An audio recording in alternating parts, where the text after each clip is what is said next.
Hello and welcome to prolific classes. I am Himanshi Das और आज हम करें क्लास 9th का एक नया topic that is differentiation between osmosis and diffusion, which is again a very very very important topic from the examination point of view. And as promised last video के अंदर हमने बेसिकली प्लाज्मा मेम्ब्रेन के functions के अंदर कुछ overview लिया था कि एग्जैक्टली डिफ्यूजन और ऑस्मोसिस क्या होता है, और मैंने कहा था कि पर्टिकुलरली डिफ्यूजन और ऑस्मोसिस के बीच के जो डिफरेंसेस है उसके ऊपर एक नई वीडियो ज़रूर आएगी। राइट, तो डिफ्यूजन और ऑस्मोसिस ओवरव्यू एक बार रिवाइज कर लेते हैं। What was it? It was basically the transport of some kind of molecules from higher concentration to lower concentration through plasma membrane. Particularly diffusion की बात करें तो it is not necessary through a plasma membrane, but osmosis के लिए plasma membrane required है। But anyways diffusion and osmosis दोनों ही क्या है, कुछ मॉलिक्यूल्स का ट्रांसपोर्ट है from one region to another region, from higher concentration to lower concentration. Diffusion की पर्टिकुलरली हमने बात करी थी वो मॉलिक्यूल्स जो कि जो प्लाज्मा मेम्ब्रेन होती है वो इजीली उनको अलाउ कर देती है टू पास थ्रू देम, जबकि ऑस्मोसिस के अंदर हमने पर्टिकुलरली वाटर या बोलूँ तो सॉल्वेंट मॉलिक्यूल्स की बात करी थी। येट इन दोनों के बीच में और क्या क्या डिफरेंसेस है वो अब हम स्टार्ट करने वाले हैं। तो टैबुलर फॉर्म के अंदर अगेन 5 पॉइंट्स का मैंने टैबुलर फॉर्म के अंदर आपको दे दिया है। अपनी वीडियो पॉज करो, नोट्स बनाओ, क्योंकि नोट्स आपको एंड के अंदर बहुत हेल्प करने वाले हैं। कभी भी किसी और के नोट्स के ऊपर अपनी जो है ट्रस्ट मत मेंटेन करना। जब तक आप अपने नोट्स नहीं बनाते हो तब तक आपकी पढ़ाई इनकम्प्लीट ही रहेगी। तो पॉज करो वीडियो को और नोट्स बनाओ, और हम स्टार्ट कर रहे हैं हमारे points in the differentiation between diffusion and osmosis. तो स्टार्ट करते हैं first point, diffusion it occurs only in any medium whereas osmosis occurs only in liquids. तो यहाँ पर हम लोग मीडियम की बात कर रहे हैं। अगर डिफ्यूजन की बात करूँ तो डिफ्यूजन किसी भी मीडियम के अंदर अलाउड होती है। अपने केमिस्ट्री के अंदर अगेन अगर नहीं देखी है तो केमिस्ट्री की प्लेलिस्ट के अंदर जाइए, क्लास 9 केमिस्ट्री, और उसके अंदर डिफ्यूजन के ऊपर प्रॉपर एक वीडियो बनी हो रखी है, और उसके अंदर आपको दिखेगा कि डिफ्यूजन जो होता है हमने एक स्पेशल टॉपिक कर रखा है उसके अंदर मेंशन कि लिक्विड इन लिक्विड भी होती है, सॉलिड इन लिक्विड भी होती है, सॉलिड इन सॉलिड भी होती है, गैसेस भी होती है। तो बेसिकली मीडियम कुछ भी चलेगा, जबकि ऑस्मोसिस के अंदर पर्टिकुलरली लिक्विड मीडियम की ही रिक्वायरमेंट है। नाउ क्या हमें सेल के अंदर कहाँ से मिलती है वो लिक्विड मीडियम? तो हमें पता है साइटोप्लाज्म थोड़ा सा फ्लूइड लाइक स्ट्रक्चर होता है। Second point here is the diffusing molecules may be solid, liquid or gases, whereas osmosis involves only movement of solvent molecules. तो यहाँ पर अगर मैं बात करूँ तो डिफ्यूजन जो होता है, क्या डिफ्यूज़ हो सकती है, कौन से मॉलिक्यूल्स डिफ्यूज़ हो सकते हैं, कौन से मॉलिक्यूल्स का ट्रांसफ़र जो होगा वो डिफ्यूजन के अंडर आएगा। तो वो जो होते हैं either it could be solid, it could be liquid, it could be gases only. तो मीडियम्स की बात करूँ तो भी डिफ्यूजन के अंदर कोई पर्टिकुलर वो नहीं है, और अगर हम डिफ्यूजिंग मॉलिक्यूल्स की बात करें तो भी उसके अंदर कोई पर्टिकुलर स्टेट ऑफ मैटर की रिक्वायरमेंट नहीं है। जबकि ऑस्मोसिस के अंदर जो मूवमेंट सॉल्वेंट मॉलिक्यूल्स की ही होनी चाहिए, सॉल्यूट को तो काउंट ही नहीं करेंगे, और सॉल्वेंट भी मैक्सिमम वाटर की बात करते हैं क्योंकि water is the universal solvent.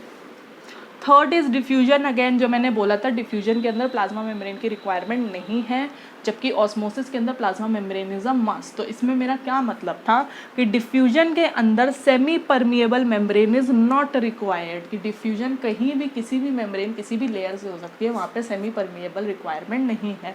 जबकि ऑस्मोसिस वाटर की ट्रांसपोर्टेशन को ऑस्मोसिस हम तभी कहेंगे जब वो सॉल्वेंट मॉलिक्यूल्स जो होंगे एक सेमी परमिएबल मेम्ब्रेन के थ्रू पास करेंगे। फोर्थ पॉइंट और फिफ्थ पॉइंट थोड़ा सा आपको तब समझ आएंगे जब आप नेक्स्ट वीडियो का वेट करेंगे, जो कि पर्टिकुलरली मैं ऑस्मोसिस के ऊपर लेकर आने वाली हूँ, 3 केसेस ऑफ ऑस्मोसिस। तो बेसिकली फिर भी मैं समझा रही हूँ ओवरव्यू देने के लिए। फोर्थ पॉइंट से presence of other substances in the system is of no importance in case of diffusion, whereas presence of other substances in the system influences the osmosis. तो यहाँ पर कहने का क्या मतलब है, डिफ्यूजन फॉर सपोज अगर मैं सिर्फ ऑक्सीजन की बात कर रही हूँ, इस सेल के अंदर ऑक्सीजन का डिफ्यूजन हो रहा है, तो उसके आसपास कितना कार्बन डाइऑक्साइड, कितना नाइट्रोजन है, कितना लिक्विड पार्टिकल्स है, कितने सॉलिड पार्टिकल्स है, उससे कोई मतलब नहीं होगा। डिफ्यूजन मतलब ऑक्सीजन पहले बाहर था अब अंदर आ गया, सेल के बाहर था अब अंदर आ गया। ऑस्मोसिस की बात करें तो अगर ऑस्मोसिस के अंदर मैं वाटर की पर्टिकुलरली बात कर रही हूँ तो वाटर के आसपास क्या क्या है, उसके अंदर क्या क्या डिज़ोल्व है, उसका बहुत असर पड़ता है इन केस ऑफ ऑस्मोसिस, जो कि आप अगले वीडियो के अंदर ज़्यादा बेटर समझ पाओगे। अभी के लिए बस ये समझ लो कि सॉल्यूट जो होते हैं उसके अंदर क्या क्या डिज़ोल्व है, उसके अलावा वाटर के अलावा उससे बहुत फ़र्क पड़ता है ऑस्मोसिस के रेट पर, ऑस्मोसिस किस तरफ होगी, सबके ऊपर। तो वो हम लोग मेनली 3 सब टॉपिक्स आपके आते हैं, हाइपोटोनिक सॉल्यूशन, हाइपरटोनिक सॉल्यूशन और आइसोटोनिक सॉल्यूशन। तो वो हम लोग नेक्स्ट वीडियो के अंदर ज़रूर करेंगे। Fifth point says in equilibrium in the free energy of diffusion molecule is achieved, equilibrium in the free energy of solvent molecule is never achieved. तो यहाँ पर आपको ये पहली चीज़ तो ये समझनी है, चाहे डिफ्यूजन हो चाहे ऑस्मोसिस हो, वहाँ पर एनर्जी रिक्वायर नहीं होती है। डिफ्यूजन होते हुए ऑस्मोसिस होते हुए कोई भी एनर्जी का इंटेक नहीं हो रहा होता है, कोई भी एनर्जी यूज़अप नहीं हो रही होती है। और हम जो अभी तक बात करें भाई, चाहे डिफ्यूजन हो चाहे ऑस्मोसिस हो, transfer of molecules from higher concentration to lower concentration, तो ये हायर कॉन्सेंट्रेशन से जो लोअर कॉन्सेंट्रेशन पे मॉलिक्यूल्स आते हैं वो कब तक जाते रहेंगे, वो तब तक जाते रहेंगे जब तक दोनों साइड कॉन्सेंट्रेशन जो है वो इक्वल नहीं हो जाती, स्टेबल नहीं हो जाती। And that particular situation is equilibrium. जो इक्विलिब्रियम मतलब दोनों साइड बैलेंस। अगर मैं वाटर की बात करूँ तो दोनों साइड बैलेंस, दोनों साइड क्या है यहाँ पर, medium and inside the cell, right. तो वो इक्विलिब्रियम जो है वो डिफ्यूजन के अंदर अचीव हो जाती है, but in case of osmosis it is never achieved. हमेशा पानी थोड़ा बहुत ऊपर नीचे रहता ही है, और वो थोड़ा बहुत बच्चे समझते हैं यार 5 लीटर हो गया दोनों साइड, तो 5 लीटर मतलब 5 लीटर नहीं। हम लोग यूजुअली थ्योरी के टर्म्स के अंदर बात करें तो 2 से 3 डेसिमल प्लेसेस तक हम लोग चेक करते हैं कि भाई 4.3 मिलीलीटर, 4.345 मिलीलीटर, चलो ओके है, दोनों साइड इतना हो गया। बट अगर मैं प्रैक्टिकल टर्म्स के अंदर बात करूँ तो अप्रोक्सीमेटली 9 to 10 डेसिमल प्लेसेस तक भी बहुत असर पड़ जाता है।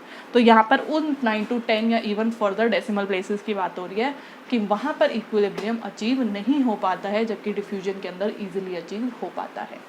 तो this was all about your difference between diffusion and osmosis. It was a very very important topic. 3 marks का टॉपिक आपका यूजली बन ही जाता है ये, चाहे आपका यूनिट टेस्ट होता है, चाहे आपके ऐसे जो आपके फाइनल्स होते हैं या हाफ ईयरलीज होते हैं। तो इस टॉपिक को इग्नोर मत करना, इसके नोट्स बनाओ, सेम टू सेम चाहे कॉपी करके पेपर के अंदर आ जाना। तो अगर वीडियो पसंद आई है तो प्लीज़ वीडियो को लाइक ज़रूर करना, कमेंट ज़रूर करना, फीडबैक आपका बहुत ज़रूरी होता है, और चैनल को सब्सक्राइब करना मत भूलना।